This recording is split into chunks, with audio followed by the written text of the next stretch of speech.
So things like, why do you want to start a family?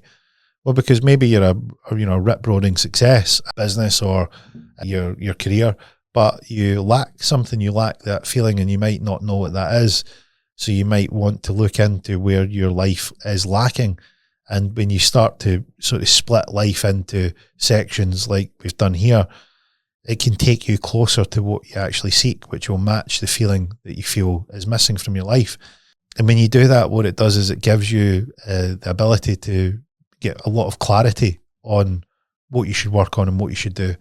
And that clarity is a great way of filtering out the things that's going on in your life and keep doing certain things and removing some things out that are not taking you closer to that destination that you want to head to.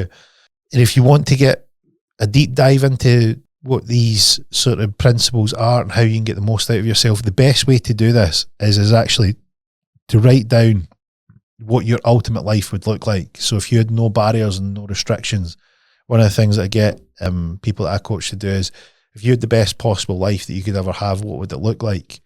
Because what it does is it gives you a way to create a vision of what you would want with no limitations. When you do that, what you can start to see is the things that you've got that you're doing well, but also the things that you lack and that you maybe haven't focused on. And then you can start to bring them into alignment and work towards making those dreams a reality.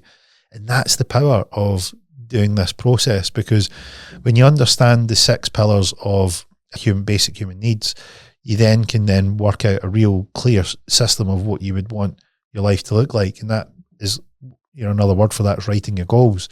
So if you write your goals down, and then that gives you, a vision that you can work towards, and that vision is in your mind, you have a life that you'd like to one day live. And you can then see, if you're working towards those things. So like an example would be, want to have a big house and a fast car. Well, if you're currently, trying to live off grid, then you've got a mismatch. And it's not to say one or the other is bad. You can do both. You can do one or the other, but what you want is alignment in your life, that what you're doing now, your actions that you take now, in line with what your vision of the future is. And one issue that I catch people out with is that when I say to them, right, what would be your ideal week? What would be the ultimate week for you?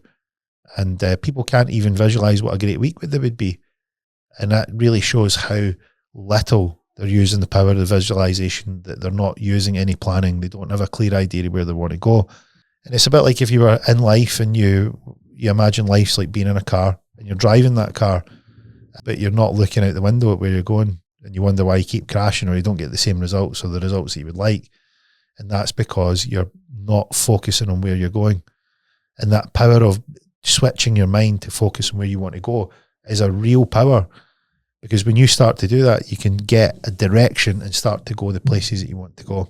So I thought I would go over what these core principles are, and what I think would be a great exercise is to write down certainty, uncertainty, love and connection, and significance. And then put next to that what is the things that you're doing in life that give you that. And then start to then piece together how your life looks with these things. And maybe you're already doing the other two, which is growth. So things like you maybe learning about skills, hobbies, other teachings. Maybe you're doing some work personally to develop yourself.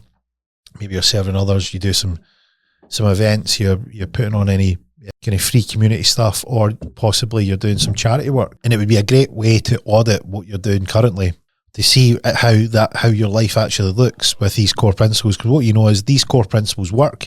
You know that they're the key tenets to having a great life, and you can see how you score on those.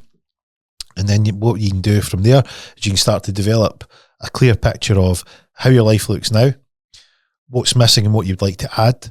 And then you can then develop a set of goals. You go like, if I built this goal out and I could live a life that was like this with these things in them, I would really like that. So get stuck into that list. I recommend you do it on a piece of paper with a blue pen, of all things. Make sure it's blue, because when we write in black pen, it's usually for a list. So do it with a blue pen, because it opens up your creative neurons in your brain. Write down a list, give it a go. And if you like more of this stuff, then why don't you come along and join a mindset coaching community over in school? You'll see the link in the show notes. The idea of that is we have a weekly group coaching call where we talk all things mindset. We have all the previous calls that we've done, where we've done some coaching calls online, so you can see how I would coach someone regardless of what's going on in their life, how to shape their thinking to get out of their own way, and how to take the positive steps forward. And you'll see these things that we've discussed today in this episode, these core tenets are laced all the way through them. And it's one thing, I would say, it's one thing knowing what they are, and then it's a whole different thing knowing how to use them. And when we go through the mindset coaching community, it's about how to continually remind you to apply these. That's the of showing up, being consistent, and being disciplined. And when I was on Dale's podcast, the 3 things that I said were the key things for improving your mindset is 1, having a vision. So where do you want to go? Number 2 was take action as your default mode. So always take a step forward, whatever that may be, no matter how big or small it is. Step 3 is consistency. And we, regardless of what's going on, will always show up for our community and will always be consistent. We have a regular in-person meetup, which is once a month, where we go to a local climb. We'll climb a hill. We'll do the Mount Mindset in real life, where we ascend the hill to the top of the summit, and then we show what it's like to pursue your goals and dreams. And then if there's a local cafe, we'll find some coffee and some ice cream, and a good place for everyone to chat and be around. Energy field of everyone that's got a shared goal and a shared dream. No matter where you're at, whether you're stuck in a rut and you've decided to make the call to get out of it, or you're at the top of your game and you just love being around people like you, and everyone in between. So if you like that, visit Mount Mindset, visit my website, come and visit us at school. And if you want to get yourself along to the next climb, come and follow me on all my social media channels, and we'll notify you when the next one is.